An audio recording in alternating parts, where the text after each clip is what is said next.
Our last speaker is Kurt.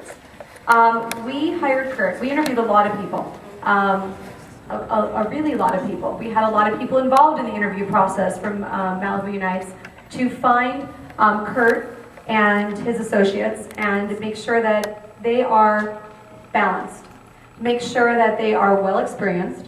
They have a deep group of people that they can reach out to problem solve this. That he loved the fact that he has children and he understands how important this is to all of us. But mostly because we need someone who has experience both with industry and with communities, with the public sector as well, who can look at all of this and figure out a solution, because we have to be creative here. We have to figure out a solution that is unique to Malibu. And we have to do that through our district, and we have to do that with the EPA and the DTSC, and we have to figure this out. And we can pave a way here in Malibu that will hopefully do the right thing, protect our teachers, protect our kids, and then other people will look to us and say, hey, they did it right over here. We should look what they did. That would be the ideal. That was our goal of Malibu Unites, is to figure this all out and do it together with the district, with the government agencies. The government agencies have been very gracious with us. The EPA has agreed to give us time to review our, not quite enough time, of course, because there's not ever enough time, to give us time while they're looking through it to comment and to provide, information and work together to figure this out. The DTSC has spoken with me several times in the last week. They have agreed to work with us when the soils come out. They're going to provide us time to work with them. They have also agreed to do split sampling with us. And that means that we all will have a stake at what's going on, the same way we should. We all should know what's going on. All of this should be transparent. It's the whole idea of Malibu Unites. We want all the information out there. That's why if you go to the website, you could spend God knows how much time looking through every document, because I want it all out there. And if I forgot a document, send it to me, email it to me, I'll stick it up there. I want a place where everyone can go and find everything and figure this out. So anyway, we hired Kurt and his associates. They're amazing. He will tell you about it. They're working on the plan right now. And he will be able to ask, you guys will ask a lot of questions and get some answers from him tonight. But know that they're still in the process of doing this work. It takes some time to figure out a plan of what is most appropriate for our school. Thank you, Kurt, for coming here. She goes, can you send it to me? I want to see it. So I sent it, and she sent me a message back. And her message was that she couldn't believe what they sent back, that it's not protective of our children, and that they were doing us a very big disservice. I will put the quote that she sent, because I don't remember it off the top of my head, because I just saw it today. Does anyone else remember it that saw it? Do you remember it? She said they were using residential versus occupational exposures. Wasn't that the discrepancy that she made, that they were using one? Yes, that's what she was saying. Thank you, quote.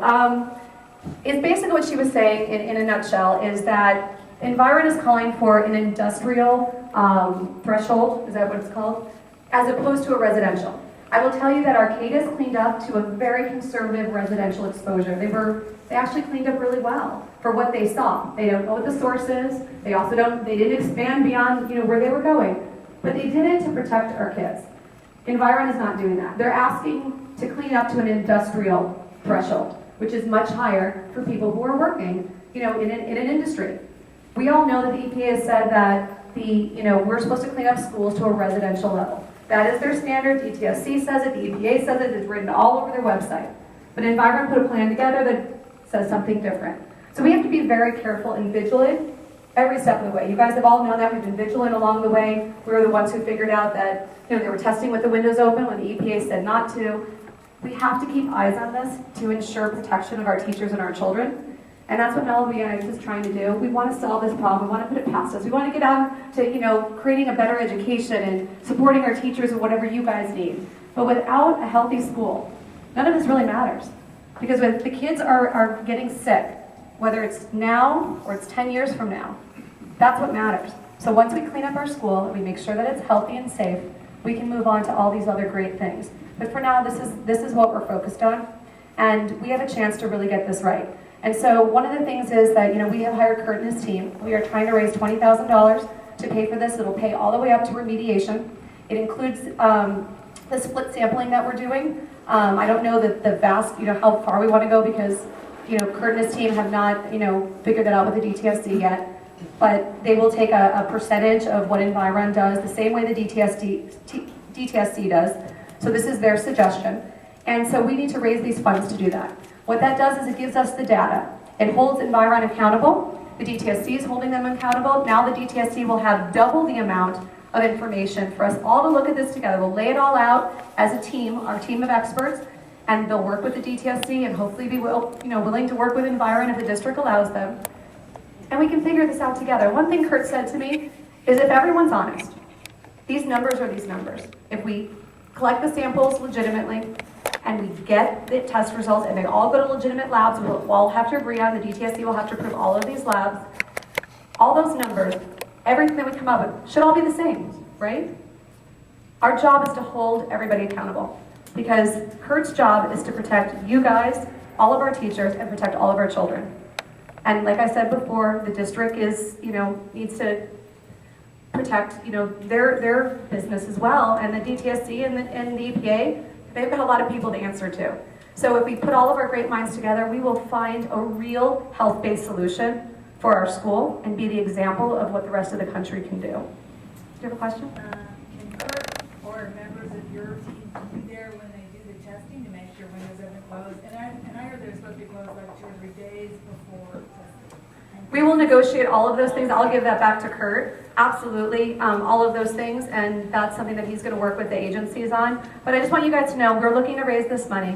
We've had some really amazing people, donating money and donating their time.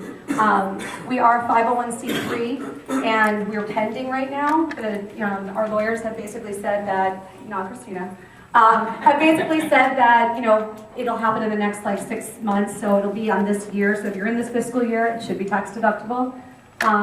You can write checks to Malibu Unites, and there's an address, there's some envelopes here. You can go on to Malibu Unites /donate, and you can click through and pay through PayPal.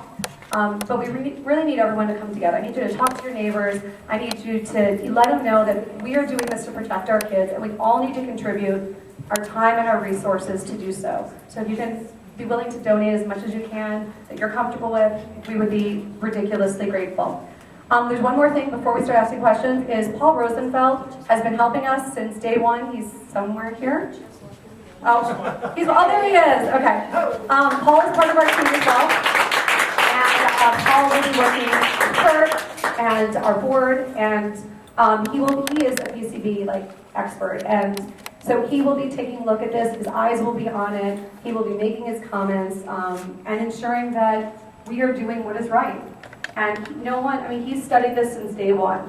So of course, he needs to be part of our team and help us out. And we're so thankful to you, Paul, for doing that. Thank you very much. And thank you for everything you've done up to now. We really appreciate it. All right, now I'm going to get back to Kurt. I'm sure you guys have questions. Here you go, hold on. Go ahead. Oh, you have a question? Well, I have a question for you. Why don't we take a 10-minute break? That's a great idea. How about 5 minutes? Because we want to get through this. And then people can write checks. Maybe it's at the table? Yes, everyone's at the table. If you guys do have checks, that'd be great. If not, there's envelopes to take home and mail to us. Yes, go ahead. We have the chair of the finance committee here for the city. I would like to know, could the city cough up some? Oh, you know what? We did talk about that, Lou. Could you speak to that issue? John and Lou, John and Lou, we have talked about this, and I need to follow through. Part of that is, them, part of it is mine, but we did talk about that. Could you provide the money? Could you step up, you're the chair of the finance committee, could the city cough up some money for this, as opposed to people going to their own pockets and doing this? It seems like the right thing to do. Well, they can. I know that the city is signed on as a sponsor of the 130 Fiesta. It seemed like this would be a good use of funds as well. I can't speak for the whole council, I can only speak for me. And as we discussed, you need to bring a formal proposal to the council as a whole. Would you put it on the agenda, please, Lou? Would you First, I gotta see it. as an action item immediately? Can we, I don't know if we could do that, I'll get Why not? it to Why me not? and we'll take it Why to not? the next step. Why not? Absolutely. Why not? John Yeah. Seibert said that, we would talk about this, that Lou and John have discussed this. I can't discuss it with anybody It else. should be agendized as an action item immediately. That, we can request that. would you help me through that process of how to do Yeah, that? of course. It's the children of the community. So let's be clear, let's not have any debates here. We've had a conversation with John. He's very willing to talk to us and to handle this with us. And so am I. We don't need to do this now, I appreciate it, but let's do this amicably. I believe, and John said verbatim, if you present enough evidence, we will. I shouldn't say we will. I see there is an opportunity that we will help you. So, I mean, he pretty much laid it out that he's very interested in helping us. Let's work through it, the process the right way, and let's get it on the agenda if you can, and then we'll make it happen. You're available. And I want to say thank you to you and John, because we've had this conversation about a month ago. I think it was right before elections. And the district actually posted to John when we asked them to help pay for this money, because that's another thing that was an option. We asked the district, will you put aside funds for us to do oversight? And Sandra Lyons' response to that is that we're going to let Environ peer review itself. That's not oversight, and that's not a good idea. So during that whole thing is they asked John when he was up at the podium talking to the school board. They said, John, would the city be willing to put money in? I don't remember who asked that. I don't know if you were there yet or not. And John said, we'll talk about it. So it's on public record. He said, we'll absolutely talk about it. I'm going to work with Lou, and we're going to bring it to your committee, and we need to work on that.